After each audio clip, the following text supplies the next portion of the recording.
Fetishes and Fantasy here on Dead Sector Radio. It's unfortunately been a few weeks since I've been able to record an episode, as the studio, as it were, was kind of undergoing renovations for a little bit.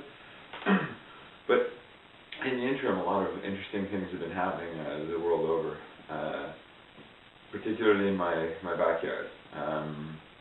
The student movement, as it were, has resuscitated in recent weeks, and this is fantastic because, number one, this is something I'm particularly interested in.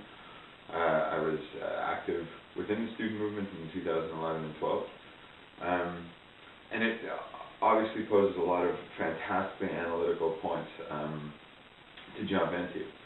As you might have noticed, I started the episode this week rather than with the normal title shots, and with police walking through a crowd of protesters. I recorded that last Thursday at one of the major protests, and it's a good way to jump into a discussion on state violence, and more specifically the monopoly of violence that the state holds. So today we're going to get into a little bit of a discourse over violence, the state, and how the state uses violence to maintain power. All right, let's do it. In his book Endgame, Derek Jensen, who one of the founders and authors of the book and movement Deep Green Resistance, he talks about the concept of violence in civilization and how violence tends to be representative of hierarchy, or the underlying hierarchies of a civilization. In that sense, he says, and he makes a very good point in this, I feel, that violence is often and always visited from the top of the hierarchy downward into the lower echelons. And any violence enacted by the lower echelons upon the uppers tends to be seen as incomprehensible, or it tests, it's a taboo within civilization. And the victims, so let's say a poor person robs and kills an executive, we'll fetishize that victim. There might not be a big discussion on the reasoning, or that it might not have been motivated by robbery, but it might have even been class warfare. But the victim is fetishized and turned into some form of, martyr for the concept of hierarchy. To make this point even more ridiculous, Jensen suggests a parallel that's really, really interesting, like the abused spouse.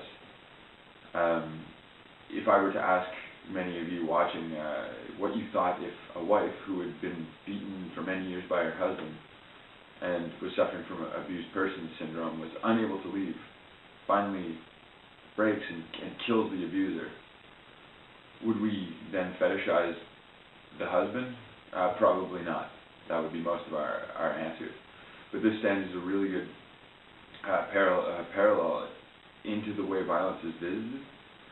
If you take the Seattle protests in 1999 about the G8, the moment the protesters became violent, despite the psychological warfare visited upon them by the police, the then actual physical violence of being shot at, the minute the protesters became violent, the whole representation of the event changed in the media, basically in a lot of our consciousness. It was a situation where protesters resorting to violence had become anarchists, and I don't mean in the true sense of the concept of anarchy, but the way we fetishize disorder and a lack of law.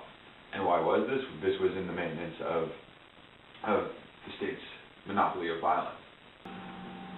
What's interesting about the Seattle '99 example is it's more evidence of what everyone calls, I guess, propaganda. Chomsky would particularly go with that, the manufacturing of consent and whatnot.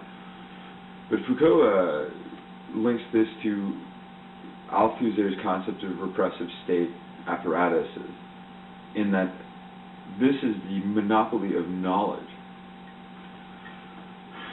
And the concept is really interesting because violence, according to Foucault, in some ways, physical violence, or the manifestation of it, is actually a last resort for the state in its support.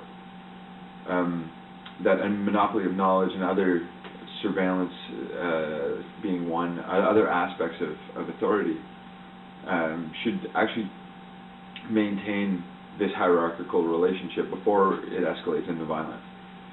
But now let's just look at that. So when protesters, the abused spouse in Jansen's parallel, reaches a point where they can no longer suffer the violence, be it the confluence of all these different threads of violence, knowledge, surveillance, misinformation, disinformation, and finally the physical, let alone all the violence about poverty.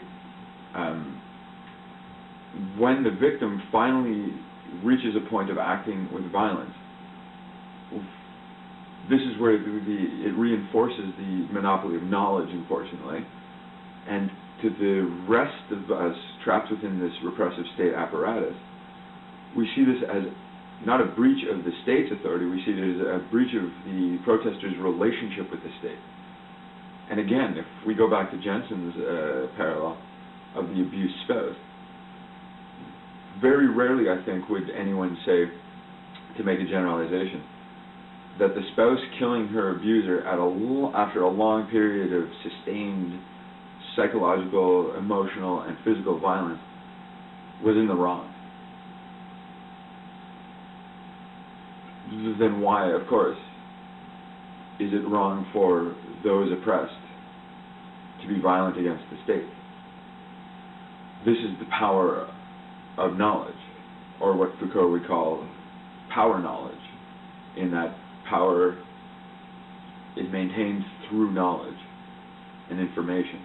Well, that will do it for this episode of Fetishes and Fantasy here on Dead Sector Radio. Again, thanks for listening. Thanks for watching. For those of you who've been, I guess, stuck through it for this the opening couple of months, I really appreciate it. And I know that Danger Ahead on Dead Sector Radio appreciates it too. Good team over there. Thank you very much for listening. Thanks for sticking around, and have a great day.